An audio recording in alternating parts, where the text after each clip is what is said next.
హిందీ భాష కావచ్చు, మలయాళం మరియు కన్నడ భాష, తెలుగు, బంజారా భాష, వివిధ భాషలో పాటలు పాడి ఒక సెలబ్రిటీ అయిన మా గిరిజన ఆడబిడ్డ ఈరోజు ఆమెపై కొంతమంది ఓర్వలేక బురద జల్లే ప్రయత్నం చేస్తామన్నారు.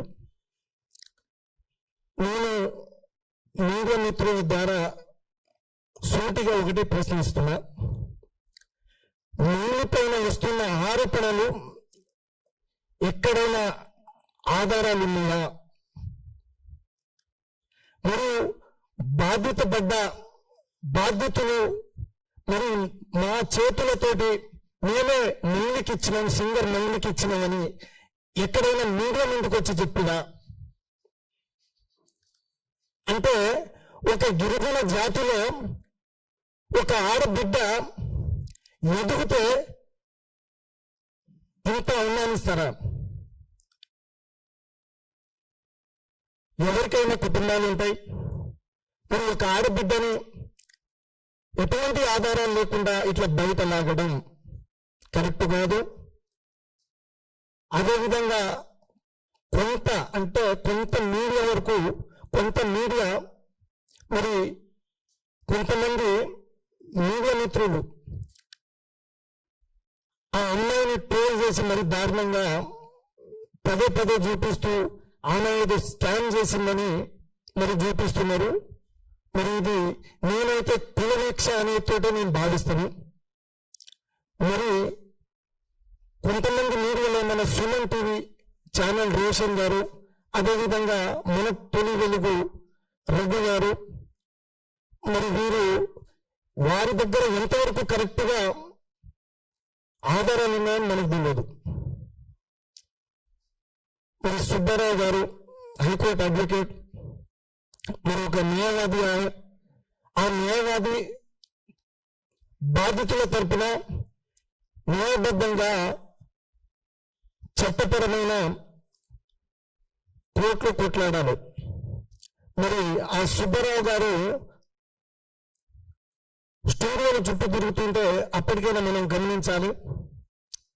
స్టూడియోలో మరి మూడు పైన ఎటువంటి ఆధారాలు లేకుండా మరి ఆరోపణలు చేస్తూ ఆ అమ్మాయిని అవమానించే విధంగా మరి ప్రవర్తిస్తూ మరి మీడియా మిత్రులు కూడా గమనించాలి. మరి ఆ సుబ్బారావు వారి వెనుకలు ఎవరైనా వచ్చి బాధ్యతలు వచ్చి ఆ బాధ్యతలు మేము ప్రత్యక్షంగా మౌనికే ఇచ్చాం, లేకుంటే మౌని రాతపూర్వకంగా ఏదైనా రాసిచ్చిందా అనేది కూడా ఎవిడెన్స్ లేదు. ఎటువంటి ఎవిడెన్స్ లేకుండా మీడియా మిత్రులు కూడా ట్రోల్ చేసే విధంగా చూపిస్తుందంటే అది బాగా అనిపిస్తుంది. అసలైన దొంగ విడిచిపెట్టి మరి ఇంకొకడు ఆ మధుతో పాటు ఇంకోతను హేమకాంత్ రెడ్డి, వీళ్ళిద్దరు పార్ట్నర్. అసలైన దొంగ హేమకాంత్ రెడ్డి. ఆ హేమకాంత్ రెడ్డి ద్వారా మరి ఈ మధు, అదేవిధంగా ఇంకో బీఆర్ఎస్ లీడర్, దేవరకొండ ప్రాంతానికి చెందిన బీఆర్ఎస్ లీడర్, అతని పేరు అభిషేక్ రాథోడ్. వీళ్ళు ముగ్గురు మన ఇక్కడ జహీరాబాద్ నారాయణఖేడ్ దగ్గర 40-50 ఎకరాలు వెంచర్ చేసుకొని అక్కడ కొంతమంది సభ్యులుగా ఏర్పరచుకొని మరి ఈ మంగ్లీ వాళ్ళ తమ్ముడు శివ వారి ద్వారా పరిచయం. అది ఏ విధంగా పరిచయం అంటే, మా నల్గొండ ప్రాంతానికి ఒకసారి ఈవెంట్కి వచ్చినప్పుడు ఆ మంగ్లీ కార్యక్రమాలు మొత్తం శివ గారు చూసుకునేటోను. ఆ శివ ఫోన్ నెంబర్ తీసుకొని మధ్య ఒకసారి ఊరు కూడా పిలిపించాడు. మీరు కూడా మంగ్లీని చూడడానికి చాలా మంది లేడు మా చుట్టుపక్కల ప్రాంతంలో. అక్కడ ఏర్పడ్డ ఆ పరిచయాన్ని ఆసరగా చేసుకుని మధు ఈరోజు శివని పక్కన పెట్టేసి, మధుని పక్కన పెట్టేసి, హేమకాంత్ రెడ్డిని పక్కన పెట్టేసి, ఎటువంటి సంబంధం లేకుండా మంగ్లీని ఈ ఉచ్చులో లాగి బురద జల్లడం, ఈ విషయంపై సేవలాల్ బంజారా సంఘం తీవ్రంగా ఖండిస్తుంది. ఈరోజు వారి కుటుంబం మరి ఆ కుటుంబ సభ్యులు మంగ్లీతో పాటు వాళ్ళ చెల్లెలను కూడా బయటికి లాగారు. ఎవరికైనా కుటుంబాలు ఉంటే ఆ కుటుంబంలో ఆడబిడ్డలు ఉంటారు.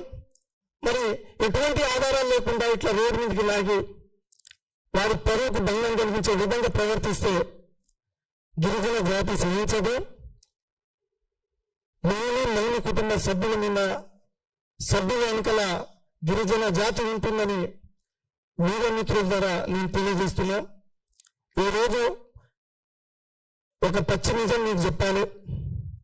దాదాపు క్రిప్టో కరెన్సీ అనేది పేరుతోటి అధిక వడ్డీ ఆశ చూపించి ఈ బాలాజీతో మొదలైన వ్యవహారం, బాలాజీతో పాటు మధుతో పాటు ఇంకొకరు అట్లా చైన్ సిస్టమ్ లెక్క నల్గొండ దేవరకొండ ప్రాంతంలో దాదాపు 1000 కోట్లు స్కామ్ చేసి 1000 కోట్లు వసూలు చేశారు.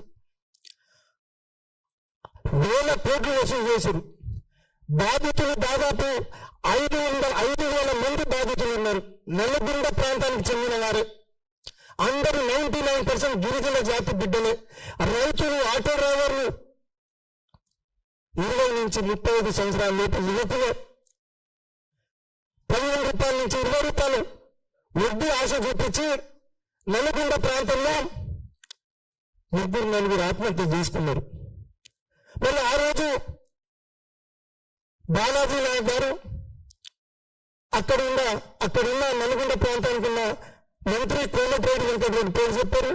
అదేవిధంగా స్థానిక ఎమ్మెల్యే బాలునాయక్ గారి పేరు చెప్పారు. జానారెడ్డి గారి పేరు చెప్పారు.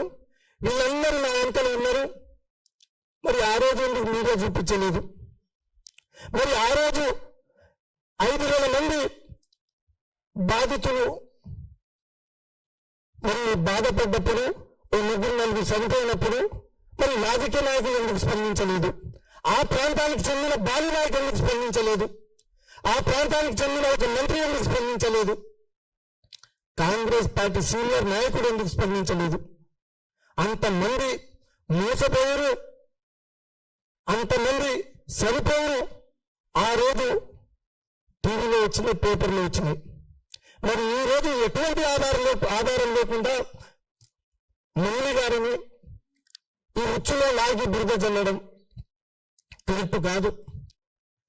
నేను ఒకటే హెచ్చరిస్తా ఉన్నా, ఈ హేమకాంత్ రెడ్డి మరి సుబ్బారావు, అదేవిధంగా మన తొలి వెలుగు ఛానల్ రఘు గారు, సుమన్ టీవీ రిపోర్టర్, నేను ఒకరే హెచ్చరిస్తా ఉన్నా, ఆ కుటుంబ సభ్యుల్లో ఎవరికి ఏమైనా జరిగినా మీరే బాధ్యత వహించాలి. ఎందుకంటే ఎటువంటి ఆధారాలు లేకుండా మీరు ఇట్లా చూపించడం అది మీ పొరపాటు, అది తప్పది. తర్వాత మళ్ళా మిగతా మీడియా వాళ్ళు చూపిస్తారు, వాస్తవాలు తెలుసుకొని చూపిస్తారు, వాస్తవాలు మాట్లాడుతున్నారు. మరి మీరెందుకు ఆ అమ్మాయిని టార్గెట్ చేసుకున్నారు? మీరెందుకు ఆ అమ్మాయిని ట్రోల్ చేస్తున్నారు? ఒక గిరిజన బిడ్డ అనా? ఇప్పుడు ఈ విషయంపై కూడా మా గిరిజన జాతి ఖండిస్తుంది.